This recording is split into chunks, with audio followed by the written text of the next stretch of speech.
any of these places outside of that, you're going to find people who are a lot more, I guess, down to earth, uh, less, what's the word I'm looking for?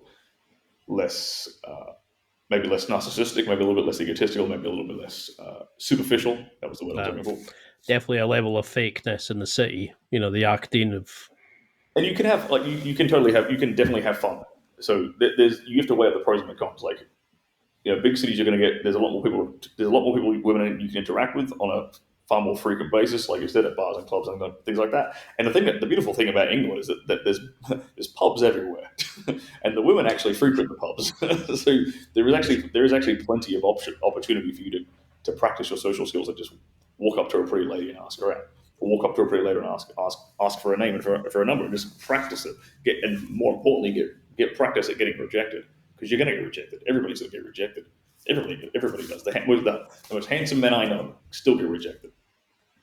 And so, but the more you do it, the more immune you become to it, and then that makes you more charming, and that makes you more confident, and actually increases your self esteem. Your self esteem should not, in that field, let's say in the field of like women, your self esteem should not be derived from like the results you get. It should be derived from the action that you take. So you should feel, even if you walked up to a pretty girl at a bar and you got rejected, you should feel amazing afterwards because you did it, right? Because you took action, because you grabbed yourself by the balls and you actually went and did something. Your self esteem should not be tied to any particular outcome. I think that's a very, very important thing for guys to internalize. Um, so obviously that's big cities, right? But then where do you find all the good girls that aren't in the big cities if you want to look for someone who's a bit more long term? Okay, again, depends what kind of girl you're into. Are you into like a nerdy girl who maybe goes to like plays board games or Magic the Gathering or like or computer games on the weekend? Or are you into a girl who likes to read books? Does she hang out in the library? Or are you into a girl who actually looks after her physique and her appearance? Maybe she's at the nail salon. Maybe she's at the hairdresser. Maybe she's down. Maybe she's at a beach. Maybe she's off walking through a park. You have to. It's kind of exactly the same as sales in a way, like sales and marketing, right? When you're selling a product, you want to know who the target demographic is.